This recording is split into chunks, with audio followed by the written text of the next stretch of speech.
kandi ubu buhamya muzumvamo ibintu bishyashya mutigeze mwumva.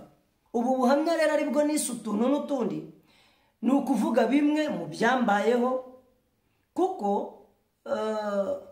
mu bantu bakurikiye ikiganiro natambukije, abantu benshi bampaye komantere zivuga ngo uzabivuge, abantu benshi ngo bivuga uruhuke, abantu benshi ngo uzabivuge nimba bitagize icyaha. Ndatekereza ko ntabwo nazanwa no kuvuga ibintu bigize icyaha, kuko ibyaha si byiza, ahubwo n'ibinzanye ni nko kwihana ibyaha, hanyuma kandi nkore nanone ibikoze icyaha. Ntabwo ari byo. Nakabaye mvuga ngo navutse igihe iki n'iki, ngo mvukira aha n'aha, nakabaye ntangira mbabwira ngo nabayeho gutya nk'uko nari narabivuze. Hari abaririmbyi baririmbye indirimbo, ndanabashimira cyane. Ni korari imwe yo mu Rwanda, korari yaririmbye iravuga ngo banzu hehe ayo waneye. Iyo ndirimbo abantu barayizi, ngo kugira ngo abajya ku murimo babone aho banyura. Usibye yuko abantu babyumvishe nkaho wagira ngo ni ibintu bimeze nka komedi, ariko abahanga bayumva bumvamo ikintu. Ni ubundi buryo, ni imvugo ya Kinyarwanda izimije, ari n'imvugo ikomeye. Nanjye rero nshingiye ku bintu byagiye bimbaho mu bihe bitandukanye, nkashingira ku mateka cyane cyane aya vuba. Muri iki gihe nari ndimo nkorera Imana, muri iki gihe ndimo gukorera Imana, nasanze hari ibintu ngomba gushyiraho umucyo. Namara kubishyiraho umucyo, nkabona nkatangira kubaho ubuhamya. N'ubuhamya no mu bisanzwe nari naratanze, ariko ukurikije imyaka ishize, no kuba waragendaga ukajyana mu rusengero bakaguha iminota 20 ukabuvuza ubuhamya, ejo ukajya ahandi bakumva ari ubuhamya bakeneye, bati nejo uzagaruke ukomereza aho wari ugeze, ugasanga harimo abasibye batumvisha ibya kabiri, bazagaruka bwa gatatu ugasanga hajemo abatarumvisha ibya mbere n'ibya kabiri. Nasanze igihe tugezemo, kuko ari igihe cy'ikoranabuhanga, ni byiza ko ubu buhamya nzabubaha igice ku kindi, iminota ikwiye kumvwa itarambiranye, hanyuma mukazagenda mubyumva uhereye kuri rimwe kugeza navuga ngo kuri episode tuzagezaho bitewe nuko buzaba bwareshye. Niyo mpamvu rero naje kubutegurira, ariko nza kubutegurira mbanza kugira ibintu bimeze nk'icyasha bindiho. Nzi neza kuko abantu ndabumva, abantu baganira numva, abantu iyo bamvugisha numva ibyo bavuga. Nasanze hari ibintu nkwiye kubanza kuvuga, nibyo rero byanzanye, nibyo nshaka gutangiriraho kugira ngo mbone aho nzahera. Iri vugabutumwa ndi gukora, nk'ubu turi kuvugana, mfite ibitaramo hirya no hino mu bihugu bitandukanye. Nkurikije nka gahunda mfite ibitaramo i Burundi, mfite ibitaramo mu Bugande byinshi cyane, ariko nasanze ngenda mpura n'abantu, numva hari abantu bafite uko bafata ubuhamya bwanjye, numva hari abantu bafite uko bamfata, hari n'abantu bandi nabo bafite uko bantekereza. Kandi ibyo bintu bose bakwiye kumenya ngo ni ibintu ki. Njye nari nzi ko ubuhamya natanze ku macano atandukanye, nari nzi ko abantu babwumvishe bose bakamenya ibyo ari byo, ariko ndacyahura n'abantu bambaza ngo harya ngo uko bavuze ngo wakoze ibi n'ibi ngo byari byo, kandi ngasanga nagiye ku YouTube ndabyemera, ndavuga ngo narabikoze, ariko ugasanga hari umuntu utarabyumvishe. Ni byiza rero ko mbishyira hano, kandi noneho nkagenda mbishyiraho umucyo. Iri jambo umucyo ni ukubivuga uburyo ntabivuzemo. Iyo uri muganira n'umuntu akuganiriza inshuro nyinshi, agira ibibazo akubaza, hanyuma wamusubiza akakubaza ibindi, noneho mukagenda mugira ibintu musimbuka. Na cyane cyane ko abantu bakora ibiganiro nko ku YouTube cyangwa bankoresheje ibiganiro, hari igihe natangaga ubuhamya bunababaje, ariko umuntu agahita aseka akumva birasekeje, noneho bigatuma nanjye mbikora nkaho ari ibitwenge binejeje, ariko mbizi ngo umutima wanjye urababaye.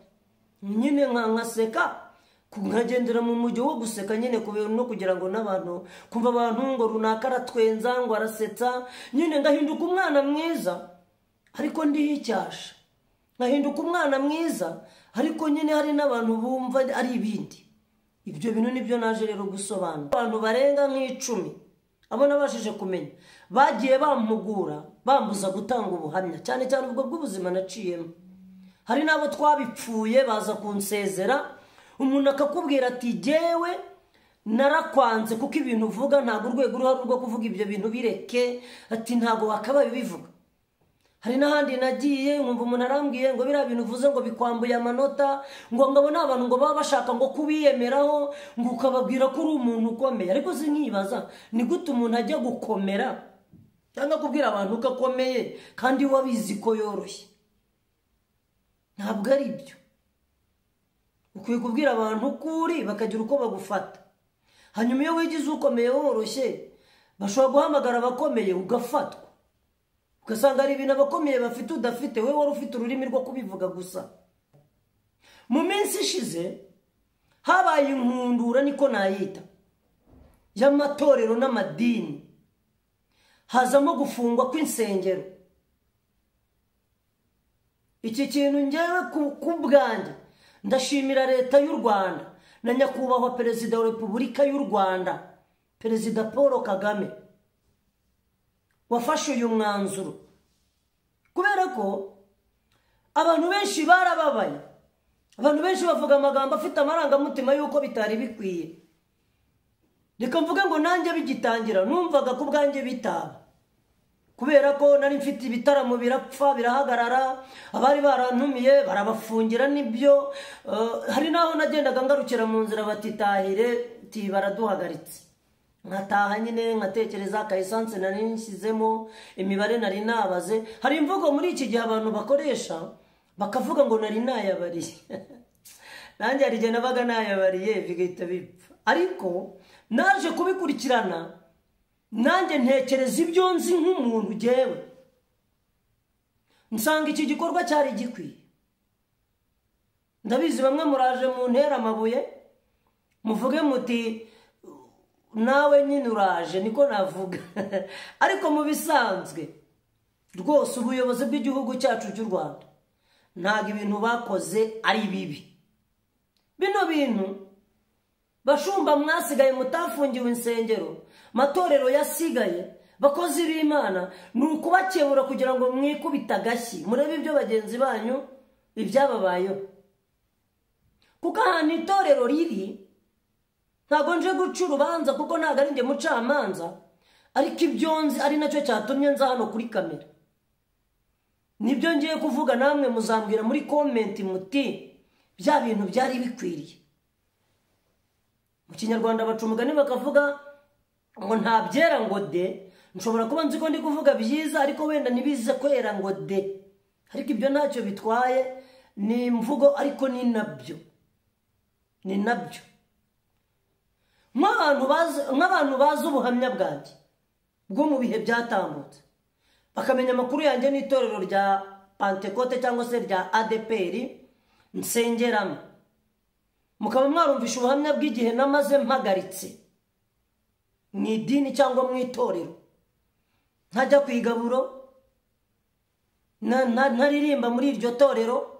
Ndetse hari n'andi matorero yahise afata uwo mwanzuro arampagarika, ntagabo nabavuga. Hari naho najyaga abandi bashumba bakabyanga bati uwo nguwo ADPR yaramuhagaritse ntabwo dushobora gukorana. Nyine mpinduka ikibazo, ariko nari nahindutse ikibazo mbifitemo uruhare, nari nahindutse ikibazo ari jye nyirabayazana w'ikibazo. Nimba nari nahagarikiwe ko nanyoye ibisindisha, erega byari ibisindisha. Impamvu nkunda kuvuga ibisindisha, abantu benshi bakunda kwitwaza inzoga, ariko ubundi ibisindisha ni ibintu byinshi kandi n'inzoga zigira amoko. Iyo uvuze inzoga uba uvuze iyihe? Habaho inzoga rwa bitoki, habaho inzoga z'amawisike, habaho inzoga ari inzoga, hari iz'amafuro. Inzoga ni amoko menshi. Njye rero mbyita ibisindisha kuko ni ibisindisha. ikindi cyavugwaga cyari iki, cyari ubusambanyi. Ariko se ko nababwiye ngo nibyo narabikoze, nkaza nkemera ngo hari abana nabyaye, kubera yuko ndetse hari n'abakobwa cyangwa abagore bari baraje kubivuga kundega, ndetse naranabashimiye abo bantu babivuze kuko bamaze ubwoba. Ubundi iyo babivuga hakiri kare wenda sinari no gutinda muri ibyo bintu, ariko kutabivuga kwabo nanjye kutabivuga kwanjye tukaguma gukwepa. Ndavuga ngo gukwepa abantu n'Imana, usibye ko Imana tutayikwepye wenda yari yaratwihoreye. Byageze aho birasandara, hanyuma mboneraho nanjye ndaza ndabyemera. Ariko se kankubaze wowe uzi ko nabyemeye, nawe wabyumvishe? Benshi nta nubwo byabanejeje. N'uyu munsi ndacyabona message zinyereka ko hari abantu bataguwe neza ku bw'icyo, ariko nagira ngo mubwiye ngo mwe ntimwaguwe nabi kundusha, je naguwe nabi kubarusha, ahubwo ngira kwihangana, navuga ngo nabwo ndabarusha, kuko mwe ntago byari bibariho. Umunyarwanda yaravuze ngo agaho kari ku wundi karahandurika. Iyo mvuze ngo nabyaye abana, icyo cyitwa icyaha cy'ubusambanyi. Ubundi uzi ngo byatangiye ryari? Iyo umuntu aje akavuga ngo njye nawe twarabyaranye, akaza akavuga ngo yarampemukiye, akaza akavuga ngo ntamfasha kurera, hari inyuma y'ibyo yavuze harimo urugendo mwese mutagenze rwagendaga jewe, kuko ari jewe wari nyiri umupfu, ninjye wateruraga hano. Hari ibintu burya mutame. Nimba umuntu aje kuri YouTube akavuga ngo afite umwana w'imyaka 6, uzi ko jewe nikoreye umutwaro kuva inda yatangira kumara icyumweru, hatangira kurwana no kubihisha ngo bitamenyekana. Wari uzi ko nimba naraje nkavuga ngo nanyoye inzoga, bakubwira se ko nazinyoye, navuze se ko nazinyoyeho rimwe kabiri se, nigeze se mvuga ngo nasinde aha bigenda gutya. Ibyo bintu nibyo nshaka rero kubabwira, hanyuma ibyo bintu bikava inyuma. Ndashimira umuntu umwe wanditse comment aravuga ngo Theo, ngo rwose ngo ntacyo utavuze, ngo ntacyo utavuze, ngo nushaka uzabyihorera. Nagira ngo mubwire ngo ahubwo ntacyo navuze. Navuze iki se? Mutega amatwi mumenye amakuru.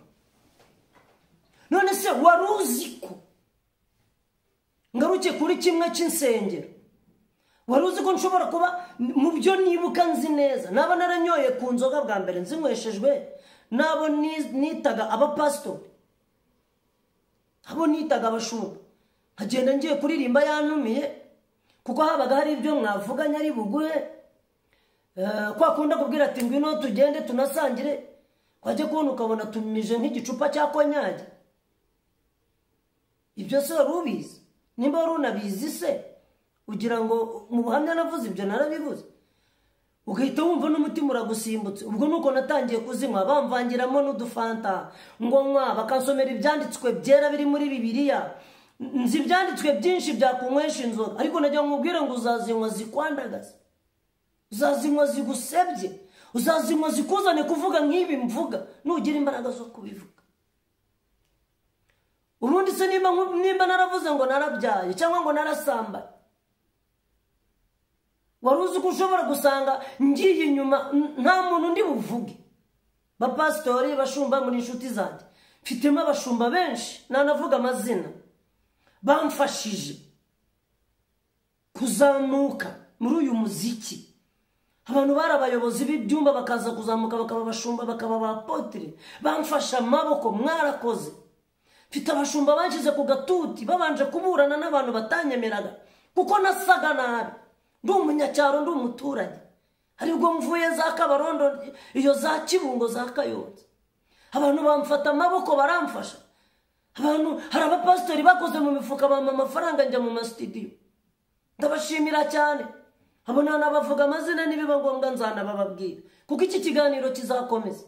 Ariko mfite n'abandi muri izi, cyakoze harimo n'abapfuye cyangwa batashye, kuko niyo mvugo wenda yo kubaha umuntu utakiriho. Ariko mfitemo n'abandi banywesheje inzoga, bambwira ko nta kibazo, turazisangira rimwe kabiri, ndabafite bantaye mu kabari babonye maze gusinda kuko narimbishowe muriruka muransiga sigara mu bubari nkuramo imyenda batumaho umudamu wanjye arara ijoro atazi naho ubwo bubari buba nabo ni abapasiteri muri babiri niyo mpamvu ntashobora guhakana izo nsengero zidasobanutse izo nsengero zirimo ubutekamutwe ntabwo izo nzishyigikiye ntabwo ndi buvuga izina ariko wenda uriyumva nawe ubimenye ntabwo muhari mwanaye mu kabari mukigendera naje ndi umuririmbyi mukansiga ndi umusinzi ku gasi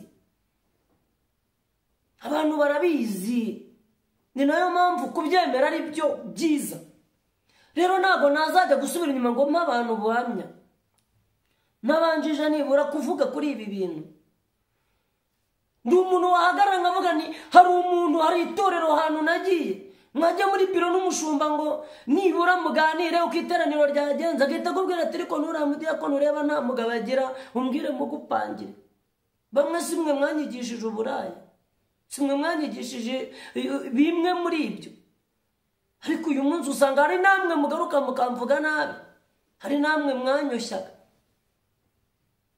muntera icyangiro kuri rubanda mu bantu mutuma abantu banyanga ndashimira Imana ko habayeho irigabanyuka ry'insengero hari nyinshi zagiye zavuyemo nzi benshi bambwira ati sinzongera gukora urusengero mu Rwanda ntibyakunda nkavuga ni n'ubundi ntarwo wageraga ahubwo byari ibiki ndashimira ubuyobozi bw'igihugu cyacu kandi bizajya ku murongo ariko ndababwiza ukuri ntabwo naje hano gusebanya naje hano kwivugaho ariko jewe nanjye nari mfite abanshukaga ariko ni gute umuntu nkanjye magarara imyaka mfite ibikorwa nakoze n'uwondi we kugeza n'uyu munsi byo nagizwe n'Imana ariko ugasanga abantu baramvangiye mfite abantu banyanga n'uyu munsi kuva icyo gihe ariko narohejwe namwe nabarunaka nawe ndi buvuge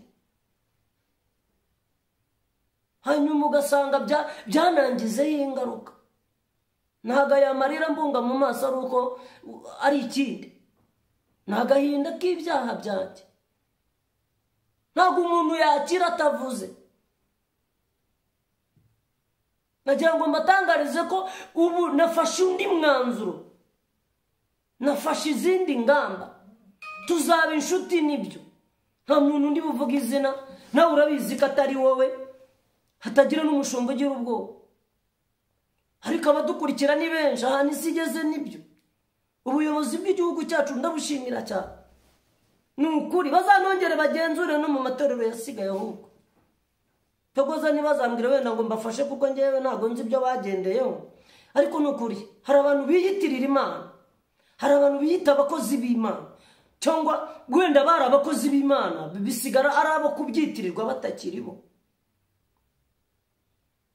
ngewe kera ngikizwa ntabwo nari nzi ko umurokora avuga nabi ntabwo nari nzi ko umurokora atukana umuntu wari umeze gutyo ntabwo nari nzi rero ko none umurokora akora icyaha ubu se bashumba munkurikiye cyangwa muzankurikira umunsi mu bihe nari maze gutangira kuvuga ngo nakoze ibyaha ngo ibi n'ibi mbyemera mbabwire ko hari umushumba wambwiye turi ikigo ry'ubanza ugiye no gupfa ati ibyo ntibabivuga arambwira ati wari gutanga na miliyoni 5 ibi bintu ntibimenyekane arambwira ati kuko mfite ubuhamya bw'abandi bashumba ati mfite ubuhamya bw'abandi bapasiteri bafite abana bakuru ati banashyingira ati kandi bakiri abashumba aturaza kwita hanze ibaze uwo mushumba yakuyobora ukazajya mu ijuru we umuntu kugira inama zo guhisha ibyaha ngo kugira ngo udaseba ubundi se udasebejwe n'ibyaha isi yo ntiyagusebya mu bundi buryo mbere yuko abantu bamenye se ubundi bwose nasebye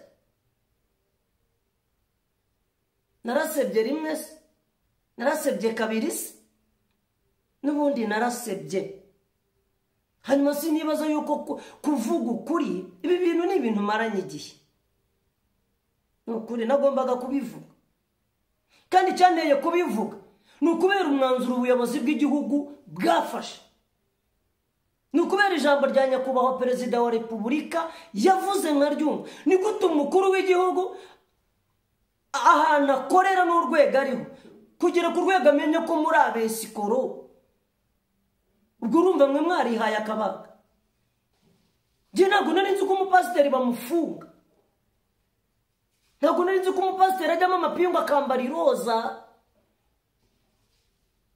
bakamuvudukana akagenda yubitse umutwe. Umuntu wahagaze imbere y'abantu akababwira Imana y'ububasha n'ubushobozi bakamufatira mu manyanga ari hejuru y'abapagani bakora.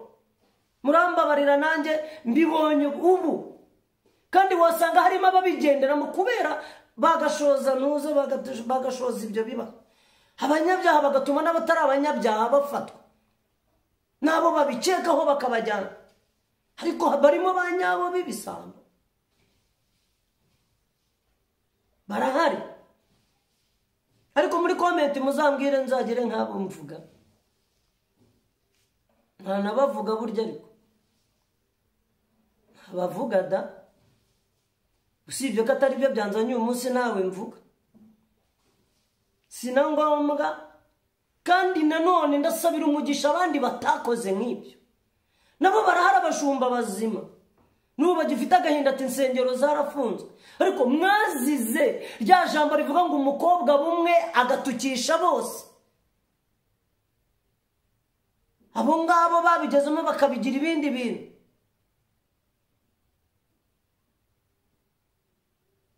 Mbese umuntu akakosha akakujyana akakugeza ku rwego ibyo yakwigishije niyo mutaba muri kumwe. Jewe banyigisha inzoga barambwiraga ngo barambatije, kandi je nene nabatijwe, nari maze kubatizwa gatatu. Nene narabatijwe mu bakatolika, mbatizwa mu basilamu, narabatijwe no mu BADP, bakongera bakambatiza no mu nzoga we. Bakishima cyane abantu n'ubu ngubu kandi baracyabatiza. Nakazi kanyu ngi ibi bintu ndi kubivuga mu rwego rwo kwitandukanya n'uwaruzi n'utaramenya amakuru. Ibi bintu ni bibi, ni mutabireka itorero ry'Imana ngira ngo ryose rizibagirana kubera mwe. Umuntu aratekereza ko gusengera akanahabura. Ubu murarwana ngo insengero bazifungure mwongere mukora amakosa. Namwe mubanze mwihane, mwisubireho, mwisuzume. Imana ibagirire neza. Ubwo ndi kuvuga ngo bashumba bakozi b'Imana, nanjye ntikuye ibi bintu umuntu ujya gukira indwara baravuze ngo arayirata. Ndashaka ko uyu mwaka urangira nditeho muzima mwiza, ikintu cyose waba warambonyeho muvandi wowe unkurikiye mu bihe bitandukanye ibyo ari byo byose, kuko nasanze abantu tuzi guhisha, abandi tuzi guhishira. Nibyo ubu abantu bakoze amatsinda y'ubucuti, ariko ubucuti bw'urugomo, ubucuti bw'amafuti, ubucuti bw'amanyanga. Bamwe ngo zanyu zirenda gusenyuka, kandi muri abakozi b'Imana abandi zaranasenyutse ntitwabimenya. Abantu nibareke twongere turwanirire icyubahiro cy'Imana. Twongere turwanirire abantu kubajyana mu ijuru, tureke kubayobya. Kureba umukristo ukamubonamo inyungu mu byo ushyira mu gifu cyawe, iyo ubimushakamo ntumubwira ko icyaha ari kibi. Ariko mbabwira ko ibyaha bigejeje abantu aho byabagejeje. Baravuze ngo kuvuga menshi siko kuyamara.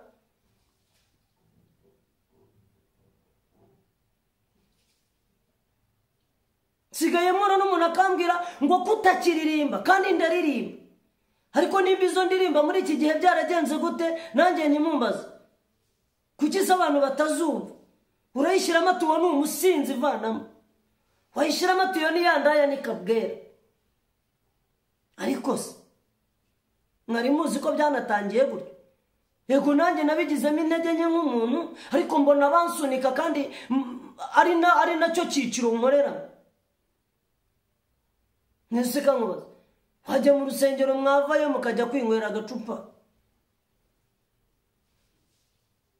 Koko urwo rusengero noneho wenda barimo banazigura muri ya maturo mwaturishije, ari nayo bari buguheho. Uwo mupasiteri se we wazamwa ngo wazamuvuga nabi? Ariko se koko birakwiye? Ndashaka kuzavuga ibintu mutumvishe. Aka ni akantu gato naje ubundi nje gushimira nyakubahwa perezida wa repubulika. Ibi bintu byabaye bikwiye gutuma dutekereza tukanisubiraho tukareka ingeso mbi. Waba umukristo ukaba umukristo, waba umupagano ukaba umupagano, ukabyerura. Ariko kamubaza, umuntu yabwira abantu wenda atarumvisha ubuhamya bwose natangaje, akavuga ati uwo musinzi narakara, mbizi ko nasindiye mu ruhame, hakagira abambona bitari rimwe bitari kabiri, abantu barambonanye amacupa, abantu batunze amafoto yanjye y'inzoga, nicara ahantu nanasinzira ntabigambiriye, bakita bazizana kuko baba bafite amakuru, bakaguta hanze no mu gihe utabikoze kandi nabwo bikaguha. Kandi n'igihe usanga bamwe mu bikorana aribo bakuvamo bakaguharabika. Ntabwo njyewe rero ndakabati ko kubika ibibi, ngomba kuba umukristo muzima.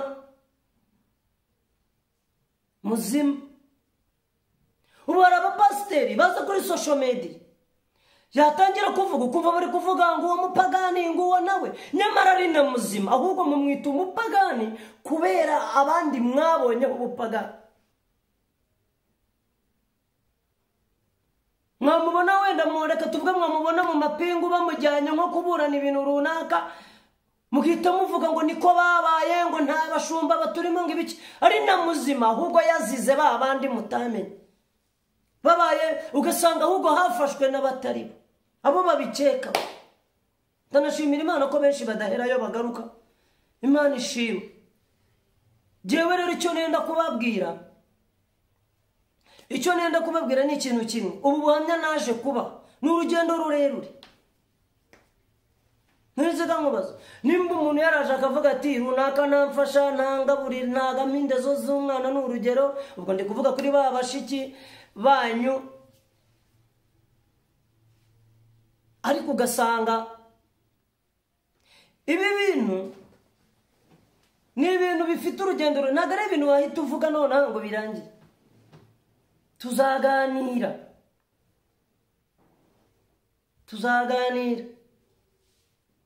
Nje nta kintu cyambayeho cyababaje umutima wanjye nko kugwa hitwa umupagani, kandi nanjye n'umutima wanjye tubyemeranwa. Ariko nta kintu gishobora kunezeza umutima wanjye nko kuba ndi mu nzira.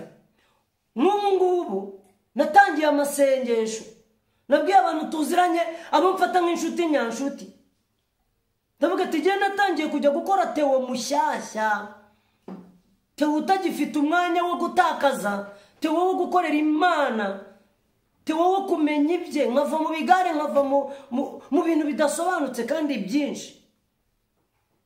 Ndi mu masengesho nayaherukaga ryari, ndi gufata iminsi 3 nkagira ngo maze icyumweru, nabwo ni mugoroba njye kuko sinari ngisenga. Ni naho ndi gukura akabaraga ko kuba navuga ibi bintu. Nafashe igihe cyo kwitekerezaho, muntu wambuze kuri telefone, muntu utakimbona. Abakuzi nimba barambuze numbona hano kuri YouTube umenye ngo ibi naho ndi nibyo ndimo. Baravuze ngo ubugabo butisubiraho bubyara ububwa.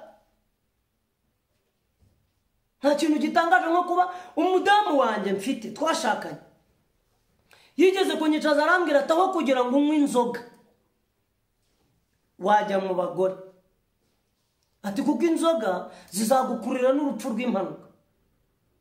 Ibaza umuntu yemera icyo cy'ubundi nicyo cyari kigo. Arundi yavuga ati juzinywa ariko utazagira umuntu ukoraho, kubera ko yankundaga agira ngo ngume kuba. Yaravuze ati basi bajyemo ariko inzoga zireke. Nakibuka ko nazinyweshejwe n'umuntu wakabaye azimbuza. Ibi bintu hari abapasiteri nabiganirije barambwira tuzabivuge. Ndabashimira. Ntabwo ndi bavuga amazina, mvuze izina ry'umuntu hano hari igihe bamwitirira bimwe mu byo navuze. Ariko bashumba murabizi mwangiriye inama barenze umwe. Bantu mwanzamuye, bantu nabonyeho amakosa, murahari benshi. Abashumba bazima barahari, amatorero mazima arahari, kandi n'abandi bakisubiraho bigakunda. Ndumva nanarekeraho nkazabona uko ntangira kubaho ubuhamya bundi, hanyuma ibyo muzambaza muri comment nibyo nzaza nje gusubiza. Naje gusubiza abantu bambwiye ngo uzabivuge. Natangiye kandi ntabwo bapasiteri mwebwe bashumba inshuti zanjye dukorana umurimo w'Imana cyangwa twawukoranye, murabizi ko hari ibindi ntavuze kandi nabyo nzabivuga. Ntabwo nahita mbivuga byose kuko ngomba gukora ikiganiro kitarambira abantu. Nibutsa abantu kandi ko nimba urebye iki kiganiro utarakoze subscribe, ugomba kuyikora kugira ngo ikizaza uzakibone bitari impitagihe, kugira ngo uzakibone nuko ugomba gukora subscribe. Mukanibuka ko kuyikora ari ukunshyigikira, nkazamuka nanjye nkagira ibyo ngeraho, kuko na YouTube ifite ikibamariye, ariko abayitaho cyangwa abafite ababakurikira benshi bakabakorera bene nk'ibyo.